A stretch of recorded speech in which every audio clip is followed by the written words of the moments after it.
नमस्कार, अपना प्रदेश उत्तर प्रदेश उत्तराखंड देख रहे हैं आप। मैं हूं आपके साथ पूजा मोहन पांडे। बुलेटिन की शुरुआत करते हुए सबसे पहले आपको बता दें, लोक भवन से मुख्यमंत्री ने 25 फायर स्टेशंस का लोकार्पण एक साथ किया। आपको ये भी बता दें कि सरकार की ओर से लगभग अलग अलग जिलों में फायर स्टेशन खोलने का लक्ष्य रखा गया है।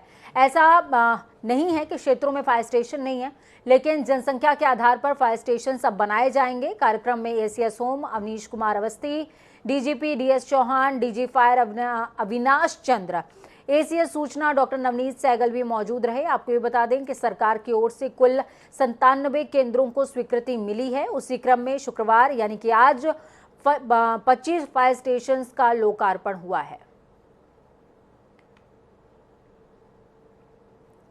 यानी अगले 2 वर्ष के अंदर हमारा प्रयास है कि हमारे तहसील में अग्निशमन केंद्र की स्थापना हर हाल में कर लेंगे, हर तहसील स्तर पर।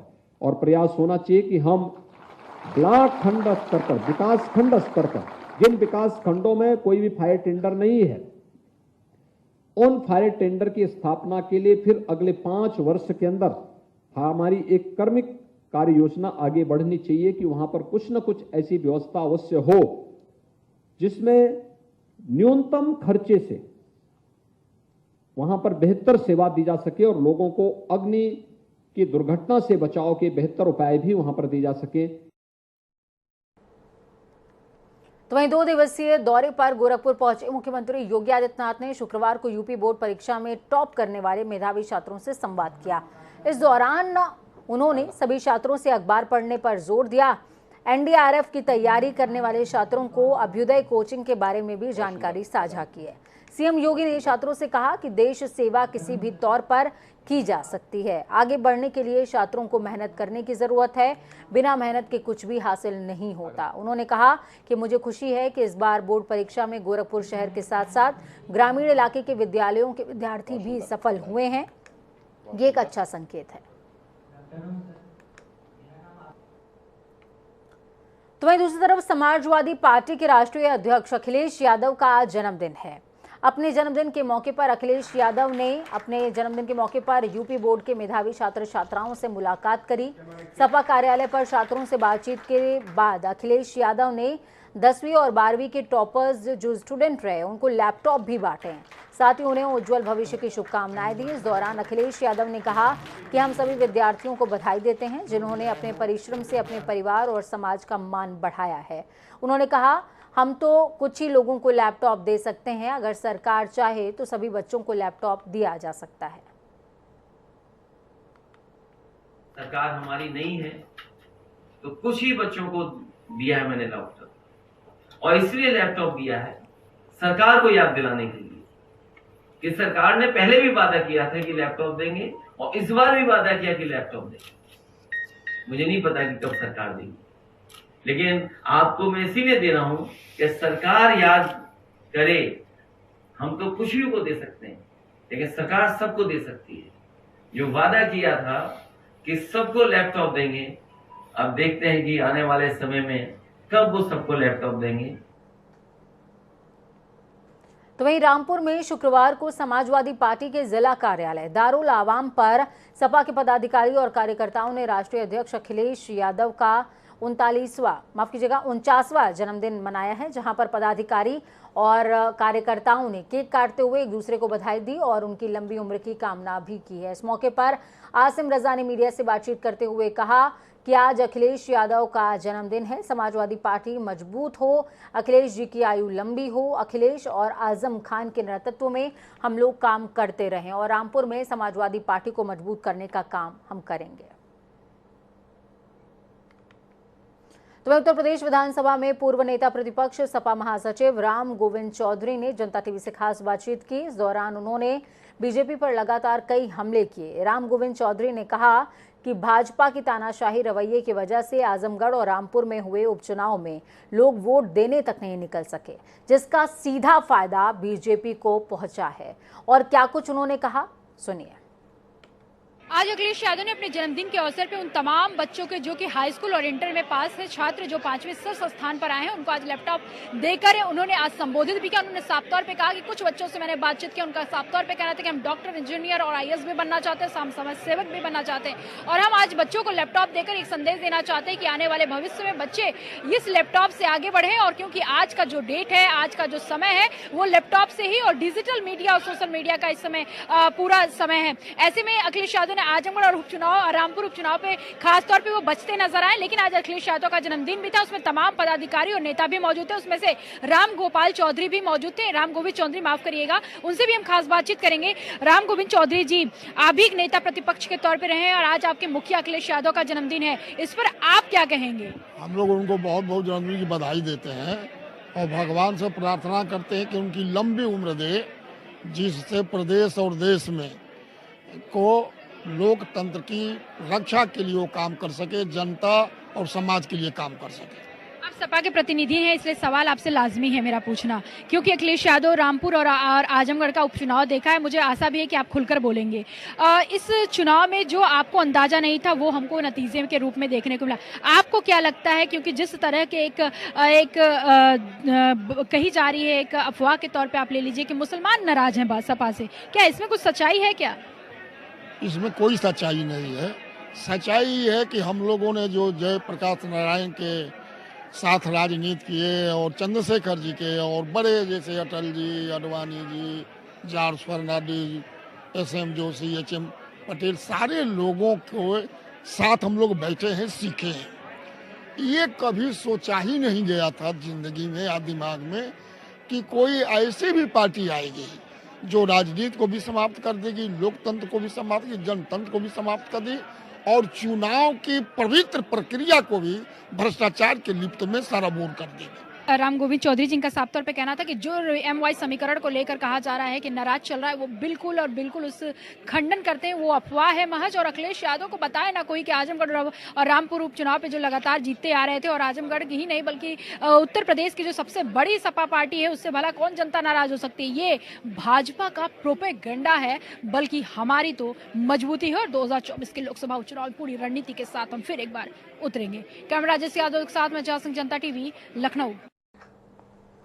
राजस्थान के उदयपुर में नूपुर शर्मा के समर्थन में सोशल मीडिया पर पोस्ट लिखने की कीमत कन्हैया लाल को अपनी जान देकर चुकानी पड़ी। पुलिस कन्हैया के हत्यारे गौस मोहम्मद और रियाज मोहम्मद को गिरफ्तार कर चुकी है।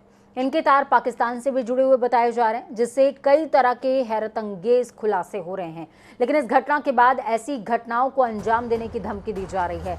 सहारनपुर के बेहट कोतवाली क्षेत्र से बजरंग दल के सक्रिय कार्यकर्ताओं को शुक्रवार सुबह धमकी मिली।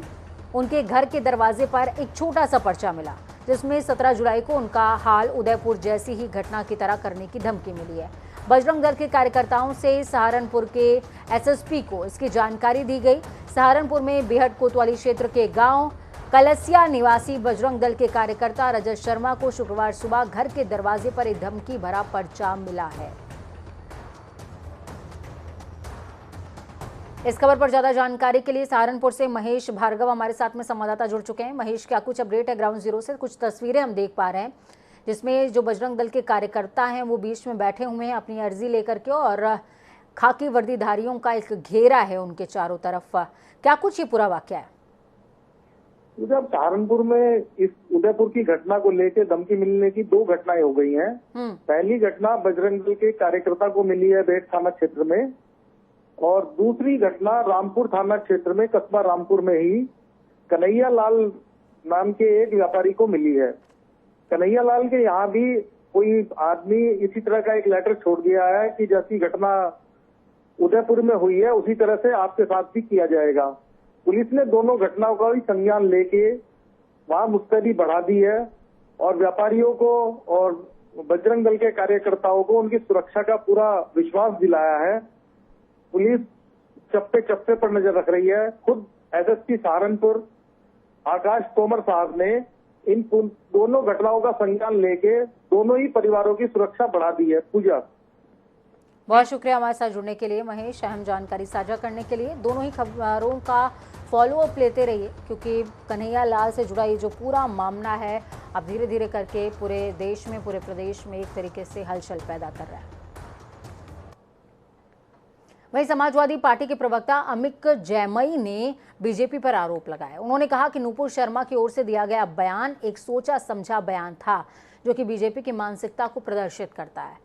अमित जामेई ने कहा है कि नुपुर शर्मा के बयान के बाद अगर तुरंत उनकी गिरफ्तारी हो गई होती तो देश में आग लगाने वाला माहौल नहीं बनता। भारतीय जनता पार्टी की प्रवक्ता नुपुर शर्मा ने ये जो बयान दिया था, ये एक सोचा समझा बयान था जो बीजेपी आरएसएस की मानसिकता को दर्शाता है। और उनके बयान से अगर उसी वक्त गिरफ्तारी हो गई होती तो पूरे देश में जिस तरह का गुस्सा फैला और उससे कुछ सरफिरे आतंकवादी किस्म के लोगों ने एक गरीब टेलर की हत्या कर दी, उस टेलर की हत्या के लिए जितना जिम्मेदार वो दो आतंकवादी हैं, उतने ही जिम्मेदार नुपुर शर्मा है। भारतीय जनता पार्टी के पूर्व प्रवक्ता नुपुर शर्मा को सुप्रीम कोर्ट से मिली फटकार के मामले में बहुजन समाज पार्टी की राष्ट्रीय अध्यक्षा मायावती बेहद खुश हैं। उत्तर प्रदेश के पूर्व मुख्यमंत्री मायावती ने सभी से संयम से रहने की अपील करी है। बसपा मुखिया ने कहा है कि कहीं पर भी भड़काऊ भाषण से जरा सी देर में देश का माहौल खराब हो जाता है। देश में हिंसक माहौल को देखते हुए आज सुप्रीम कोर्ट के नुपुर शर्मा के विरुद्ध सख्त स्टैंड लेते हुए अपने भड़काऊ बयान से देश को हिंसक माहौल में झोंकने के लिए उनसे माफी मांगने का निर्देश दिया है। साथ ही मायावती ने कहा कि इसके साथ ही नफरती भाषण के लिए नुपुर शर्मा के विरुद्ध एफआईआर होने के बावजूद पुलिस का उनके प्रति निष्क्रिय रवैये का भी कोर्ट संज्ञान ले सकती है। मायावती ने कहा है कि सुप्रीम कोर्ट के इस तरह के स्टैंड लेने से संभव है कि आगे इस तरह की प्रवृत्ति पर थोड़ा सा विराम लगे। राजनीति चमकाने के प्रयास में लगे लोग भी हमेशा संयमित भाषा का प्रयोग हो सकता है करने लगे। आम आदमी पार्टी ने आज से उत्तर प्रदेश में तिरंगा शाखाओं का आगाज किया है। आपके प्रवक्ता संजय सिंह ने बताया कि ये शाखा हर रविवार को सुबह 11 बजे से आयोजित की जाएगी। आगामी 6 महीनों में 10,000 शाखाओं को खोलने का लक्ष्य रखा गया है। हर जाति, हर धर्म का शाखा का प्रमुख और सदस्य बन सकता है। संजय सिंह ने बताया कि तिरंगा शाखा के जरिए महान लोगों के विचारों को लोगों तक पहुंचाया जाएगा। शाखा के पहले दिन बाबा साहेब भीमराव अंबेडकर के संविधान के प्रस्तावना को पढ़ा जाएगा। 1 जुलाई से पूरे उत्तर प्रदेश में तिरंगा शाखाओं की शुरुआत करने का फैसला हम लोगों ने किया था और इसी क्रम में आज उत्तर प्रदेश में लगभग 1000 स्थानों पर तिरंगा शाखाएं आयोजित की गई। उत्तर प्रदेश के 75 जिलों में, गांवों में, कस्बों में तिरंगा शाखाएं आयोजित की गई। आज जिस प्रकार से नफरत परोसा जा रहा है, समाज को विभाजित किया जा रहा है, हिंदू मुसलमान के खाने में बांटा जा रहा है, जातियों के खाने में बांटा जा रहा है, इस तिरंगा शाखा का मकसद होगा हम अपनी भाईचारा को, एकता को, प्रेम को, बंधुत्व को मजबूत करके, जो भारत का संविधान कहता है कि हम एक धर्मनिरपेक्ष राष्ट्र हैं, उस सपने को सच रखना, बरकरार रखना। आरएसएस की शाखा की तरह ये नहीं किया कि तिरंगा नहीं फहराएंगे। आरएसएस भारत के झंडे तिरंगे से क्यों विरोध रखता है, इसको उसे स्पष्ट करना चाहिए। हमारे राष्ट्र ध्वज को क्यों नहीं मानता, इस पर आरएसएस को, बीजेपी को अपना स्पष्टीकरण देना चाहिए। तो खबरों में आगे बढ़ेंगे। बात उत्तराखंड की करते हैं। हल्द्वानी में अल्पसंख्यक आयोग ने जन सुनवाई करते हुए अल्पसंख्यकों के कई मामलों का निस्तारण किया। सर्किट हाउस में आयोजित आयोग की जन सुनवाई में सड़क, बिजली, पानी, अवैध कब्जे और पारिवारिक समस्या सहित कई समस्याएं आई, जिसमें अल्पसंख्यक आयोग के उपाध्यक्ष मजहर नईम नवाब ने अधिकारियों को तत्काल जन शिकायतों का निवारण करने के निर्देश दिए हैं। साथ ही आयोग की बैठक में जो अधिकारी नहीं पहुंचे उनको नोटिस देने के निर्देश दिए गए। इसके अलावा कई जन शिकायतों में विभागीय अधिकारियों की तरफ से जांच में हिला हवाली बरती गई है, उन्हें भी तत्काल दुरुस्त करने के निर्देश आयोग ने दिए हैं।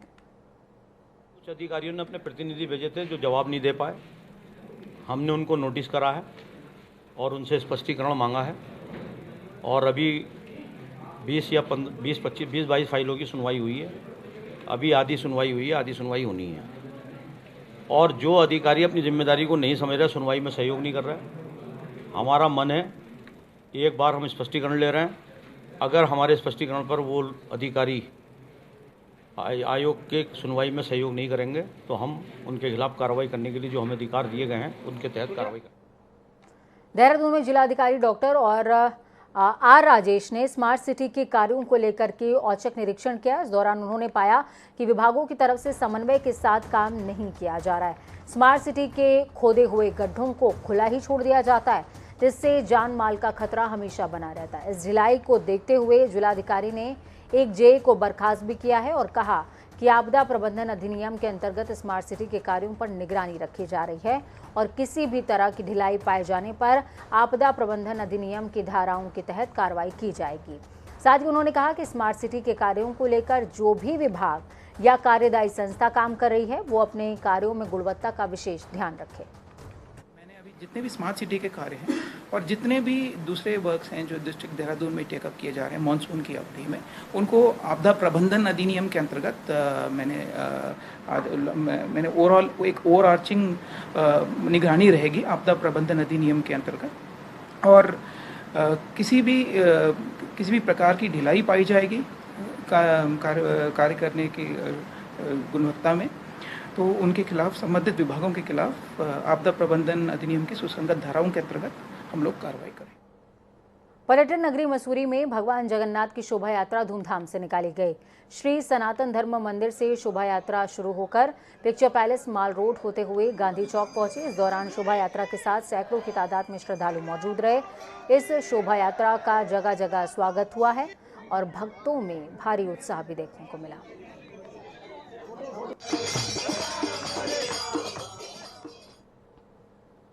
तो चलिए फटाफट अंदाज में 5 ने 25 अहम जिलों का रुख करेंगे। लखनऊ में नगर निगम जोन 6 में इको ग्रीन के कर्मचारियों की हड़ताल से चरमराई सफाई व्यवस्था। 4 महीने से वेतन का भुगतान न होने से परेशान कर्मचारी। सैकड़ों कर्मचारियों ने किया रिंग रोड स्थित प्लांट का घेराव, कूड़े की गाड़ियों को निकलने से रोका। मिर्जापुर में शुक्रवार को भगवान जगन्नाथ की यात्रा को लेकर श्रद्धालुओं में दिखा उत्साह। जगह जगह सजाई गई रथ यात्रा, भक्तों ने किए जगन्नाथ स्वामी के दर्शन पूजन। मिर्जापुर में प्राचीन समय से निकाली जा रही है रथ यात्रा। राजधानी लखनऊ सूरजकुंड खेड़ा गांव में आम उठाने गए 13 वर्षीय बच्चे की करंट लगने से हुई मौत। परिजनों ने बिजली विभाग को बताई लापरवाही। शव को दुबग्गा हाईवे पर रखकर सड़क को किया जाम। लखनऊ पुलिस से करी न्याय की गुहार। कानपुर के पनकी थाना क्षेत्र में ट्रैक्टर और ऑटो की हुई जोरदार भिड़ंत। ऑटो के उड़े पर खच्चे, एक सवारी की मौके पर ही हुई मौत, 3 गंभीर तौर पर घायल। सहारनपुर में व्यापारी का सर कलम करने की मिली धमकी। व्यापारियों और कस्बे के लोगों ने की सुरक्षा की मांग। मसूरी में व्यापारियों को जीएसटी में आ रही दिक्कतों से मिलेगी राहत। केंद्रीय वस्तु एवं सेवा कर कार्यालय का हुआ उद्घाटन। लोगों ने कार्यालय खोले जाने पर खुशी का इजहार किया। आगरा में उदयपुर घटना को लेकर लोगों में आक्रोश। हिंदू महासभा ने आरोपियों के खिलाफ दी तहरीर, मुकदमा दर्ज करने की कर रहे हैं मांग।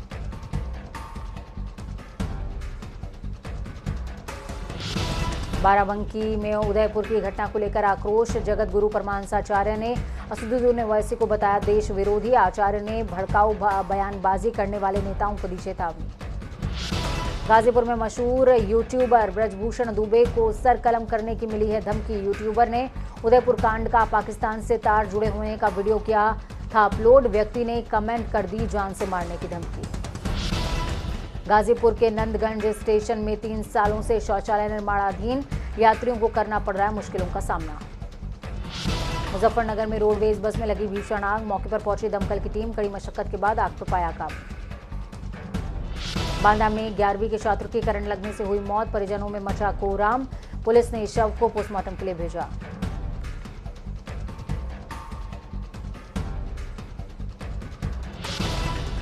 हरदोई में वर्दी पहने महिला पुलिसकर्मी का वीडियो हुआ वायरल। सिपाहियों के साथ झूमती नजर आई महिला सिपाही।